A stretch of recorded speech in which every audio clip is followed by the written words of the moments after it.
If you have these 7 signs, you hold both dark and light vibration. There are certain people walking this earth right now who live between realms, whether they realize it or not. They hold a vibration so unique, so paradoxical, that it doesn't fit into any spiritual category.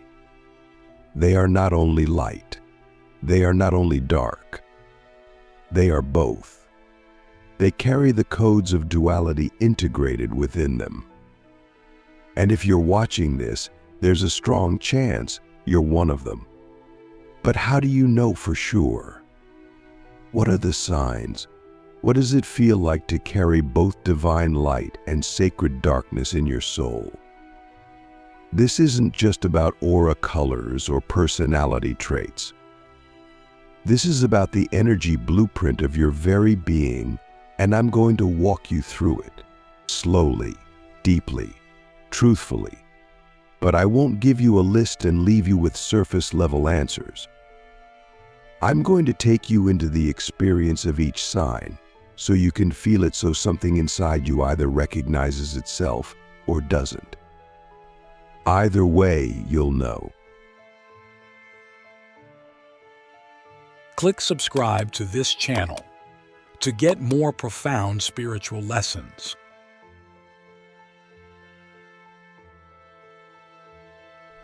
Let's start with the first sign. You've never fully belonged anywhere, not even in spiritual communities. You try to blend in with the light workers, but you find their constant positivity exhausting. You resonate with the shadow workers, but their obsession with pain feels like home and hell at the same time. You are too intense for some, too soft for others. You speak love with a blade in your voice. You bring peace wrapped in fire. You've been told you're confusing, hard to read, too much for some, too dark for others. But the truth is, you're not confused. You're whole. It's others who are confused because you don't fit into their binary. You've never had the luxury of choosing one side because your soul came here to bridge the sides. You are the middle path that no one talks about. And that's why you've always felt alone, but also deeply powerful in your solitude. The second sign goes even deeper. You have a strange relationship with power. You crave it, and you fear it. You felt it in you since you were young. You've known, even before anyone told you, that your presence can change the atmosphere in a room.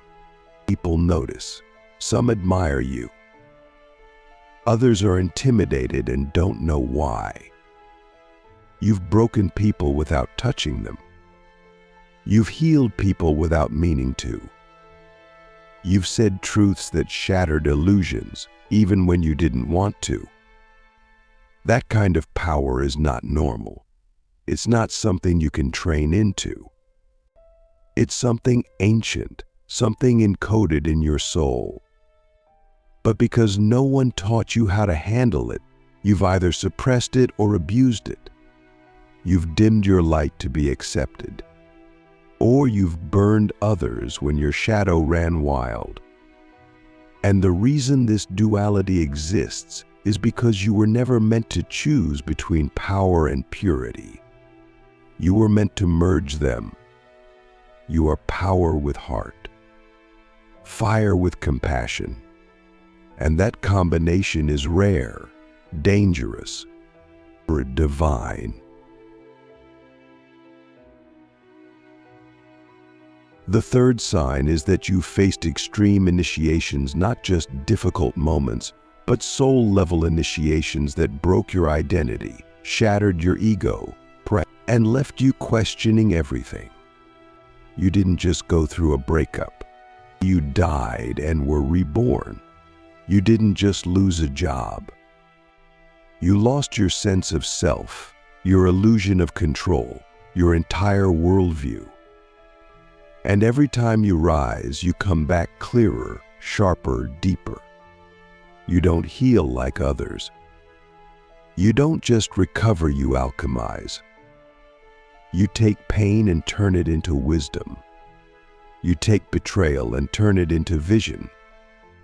You take darkness and turn it into light, but not by denying the dark. You integrate it. You become it. You learn to speak both languages. That's a sign of someone carrying both vibrations, because most people collapse under that weight. But you were designed to hold it. The fourth sign is in your relationships. You don't just connect with people, you activate them. You either bring out the best in someone or the worst. There's rarely anything in between. You've had people love you instantly and others hate you without cause. You've been seen as a healer, a muse, a teacher, a destroyer, sometimes all by the same person. And you've probably noticed you attract people who are either highly evolved or completely lost. Why? Because your energy is a mirror, a magnifier. It shows people who they really are. And not everyone wants to see that. You don't choose safe love. You choose love that transforms or nothing at all. And that's because your soul doesn't do small talk. It doesn't do surface. It came here to awaken and be awakened. And when you hold both the light and the dark, love becomes a battlefield and a temple at once. Have you ever wondered why you can see through people so easily? Why you can read their masks, feel their lies, sense their wounds without them saying a word? That's not just intuition. That's the fifth sign. You are a soul who has walked through both realms, and because of that, you carry the eyes of the unseen. You see what others miss. You hear what's not said. You know when someone is manipulating. You know when someone is hiding. And the tricky part, you often still love them. Because part of you understands their shadow not just intellectually, but experientially. You don't judge from a pedestal. You see from the trenches. That's why your compassion is terrifying, because it's not naive. It's forged in fire. And when someone experiences that kind of presence, they either rise or they run. The sixth sign is this magnetic paradox in your being.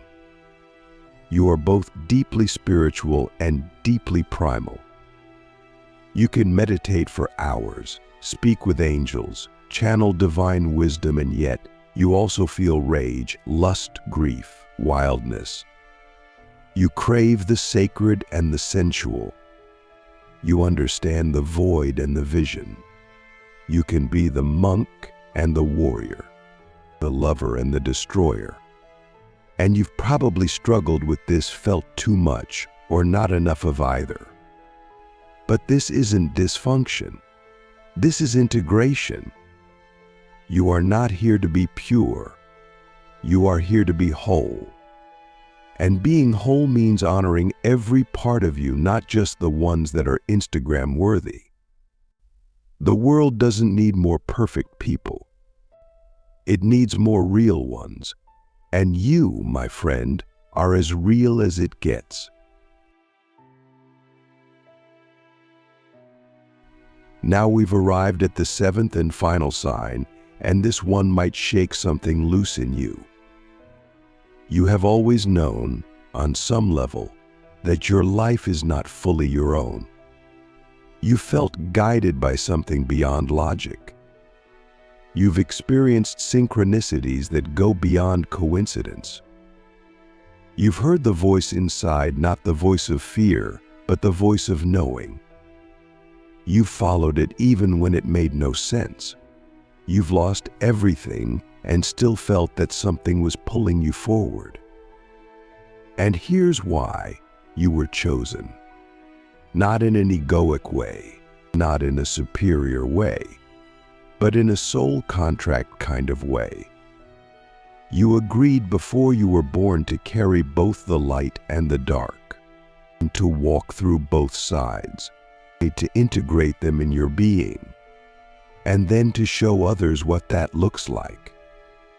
You are not just healing your own wounds, you are healing archetypes, templates, lineages. You are doing work that echoes through dimensions. And that's why your path has been so intense, because you are not walking for yourself. You are walking for many. So now I ask you, do you recognize yourself in these signs? Do you feel the pull of both heaven and hell inside your bones? Do you know what it means to carry love like a sword and truth like a balm? If even part of you said yes, then you're not just a seeker. You're a bridge. You're a guardian of the in-between. And your journey is only beginning. In the next part, we're going to go even deeper, not just into what these signs mean, but into how to live with them. How to manage the weight of carrying both frequencies without collapsing. How to use your energy in a way that heals rather than harms. And how to stop doubting your path and start embodying your power. How to live as a light-dark hybrid soul, mastering the middle path without losing yourself. If you've made it this far, then you already know. You're not normal.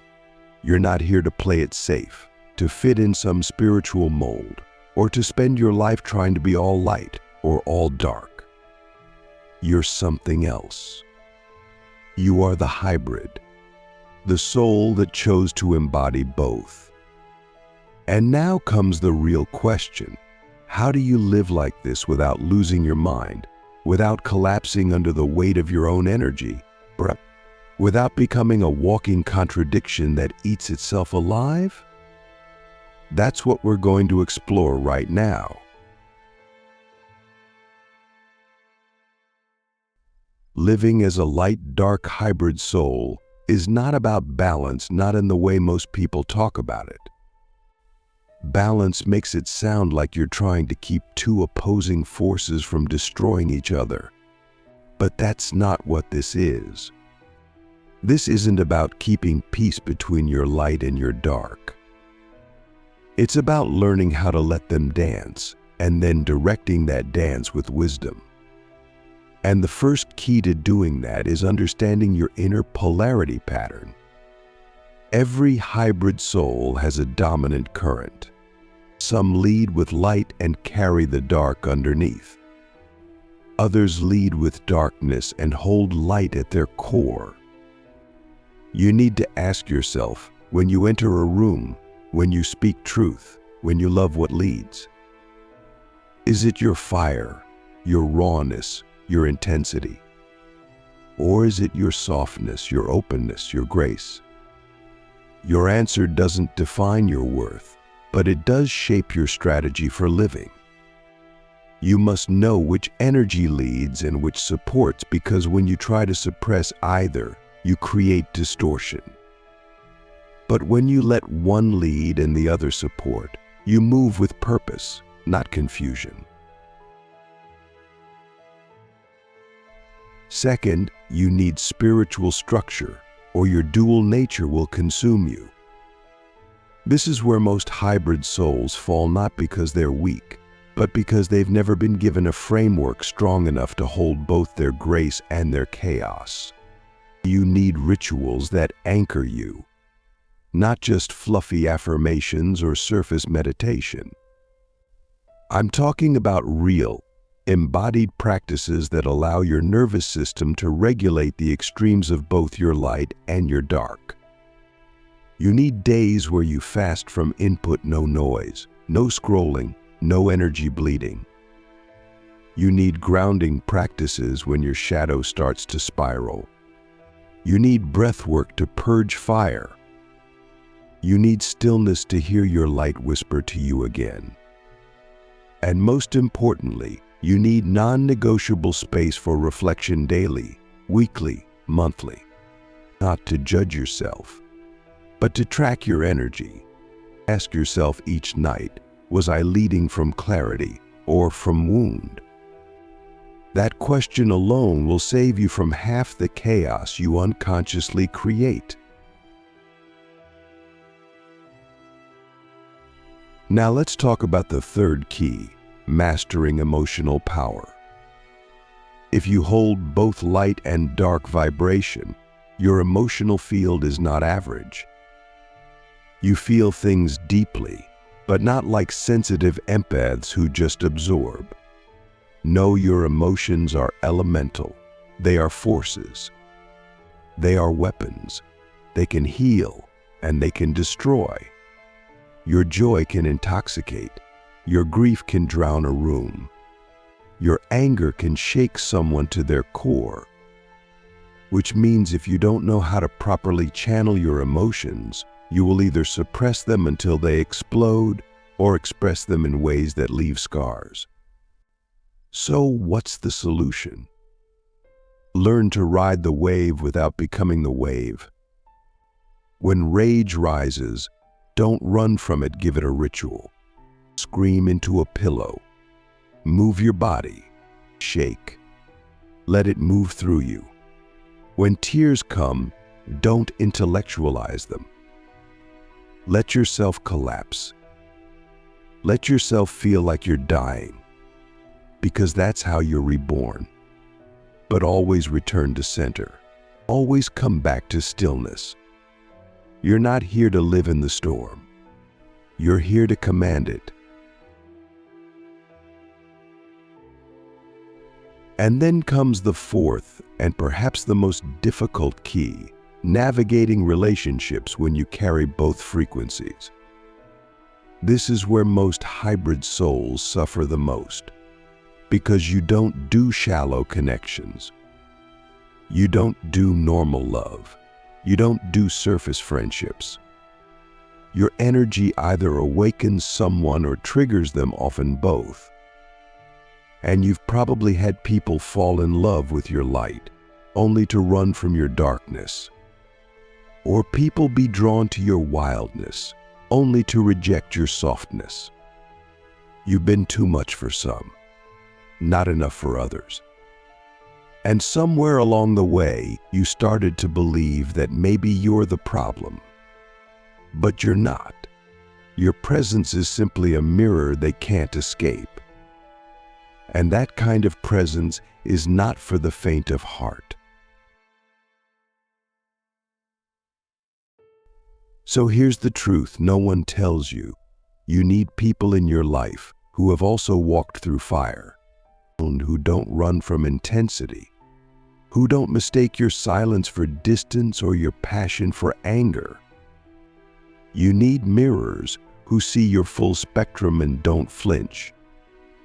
But until you find them, and you must become that mirror for yourself.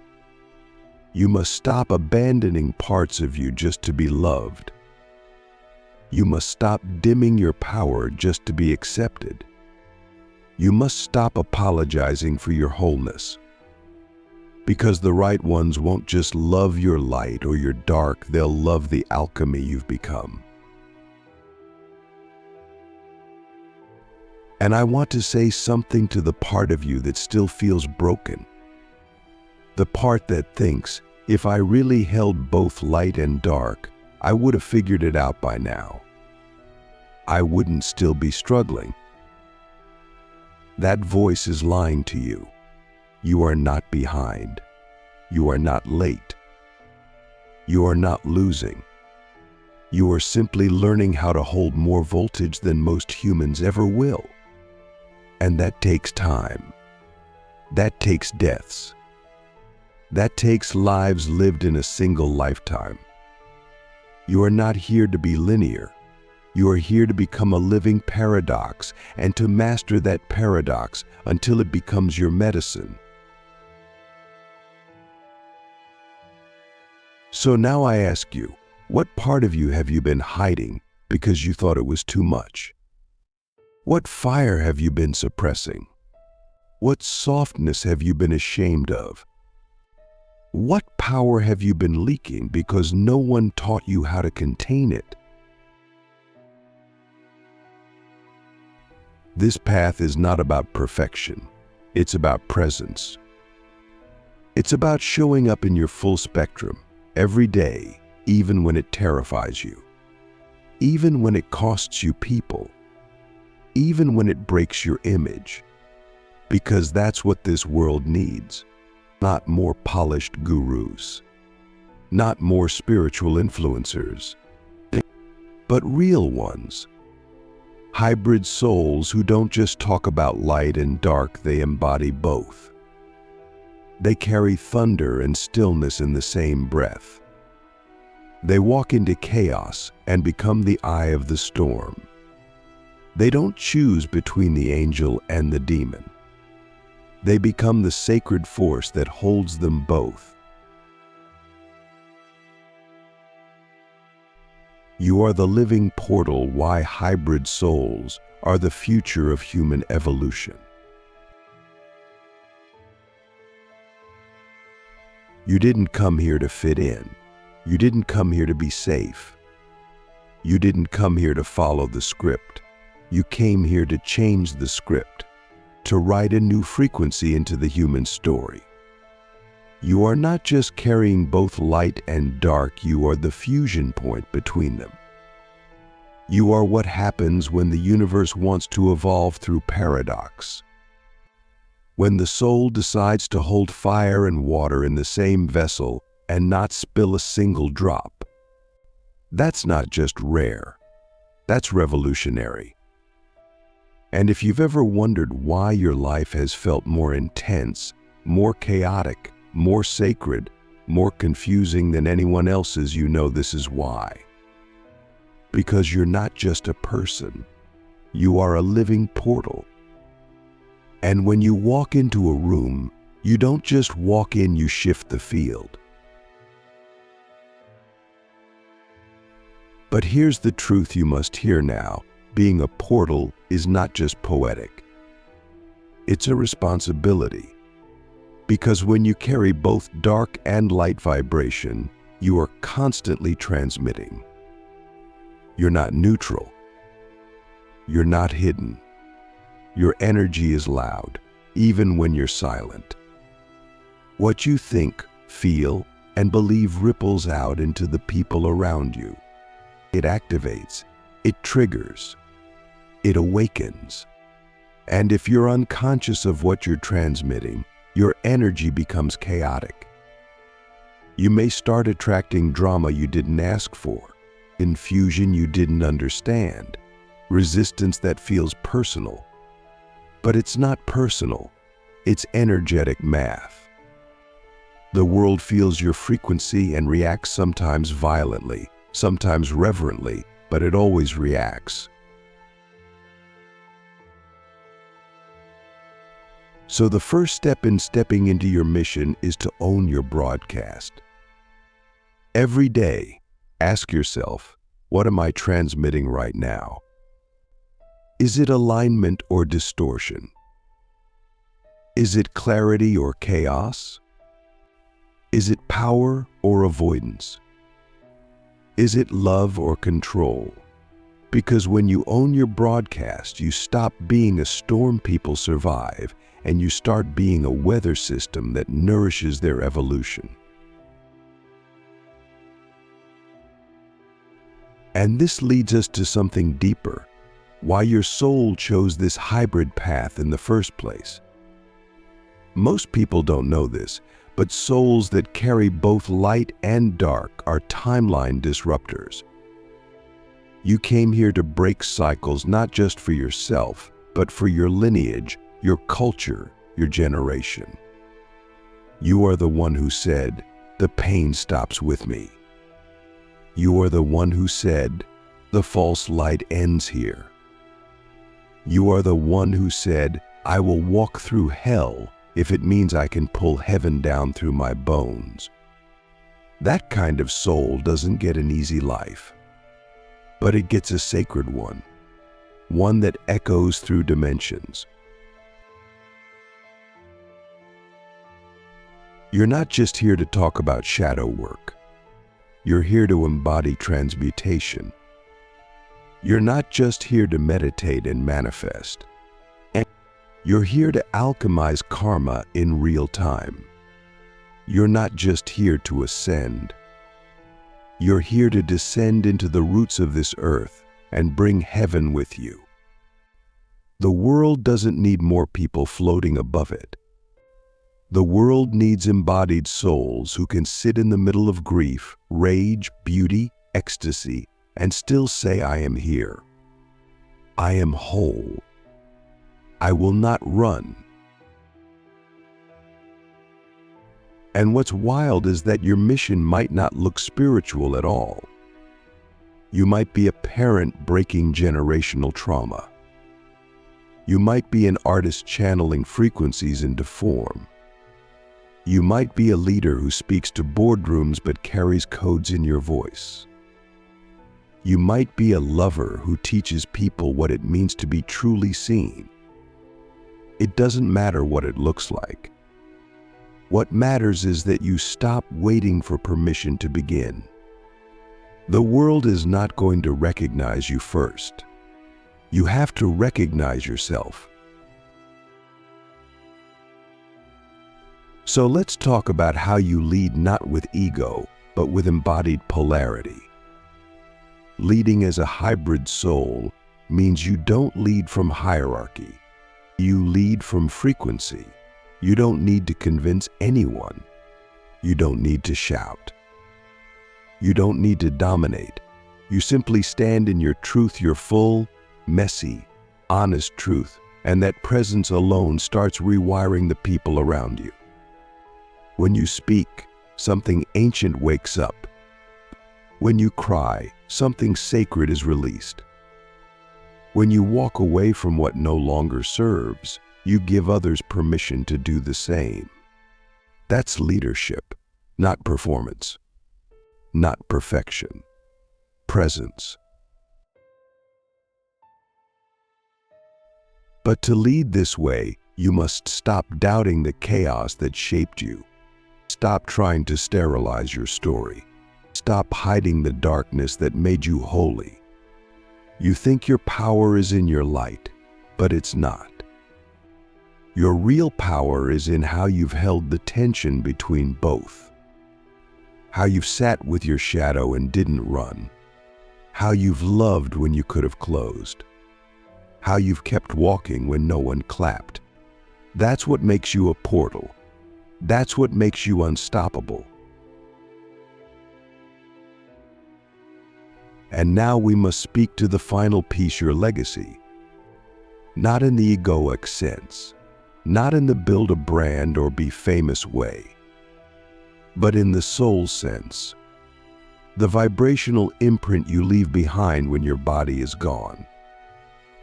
Ask yourself right now, if I died tomorrow, what frequency would I leave in the hearts of those I touched? Would it be confusion or clarity? Would it be fear or awakening? Would it be comfort or transformation? This is not about guilt.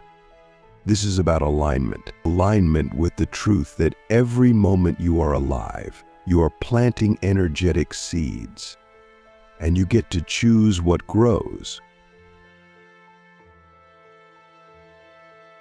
Your legacy is not just what you do. It's what you become. And when you carry both light and dark, your legacy is evolution itself. You are the prototype of a new human one who doesn't reject polarity, but lives inside it. One who doesn't worship light or glorify shadow, but embodies the sacred third path, the path of integration. Your very existence challenges the binary. And in doing so, you open the door to a new world.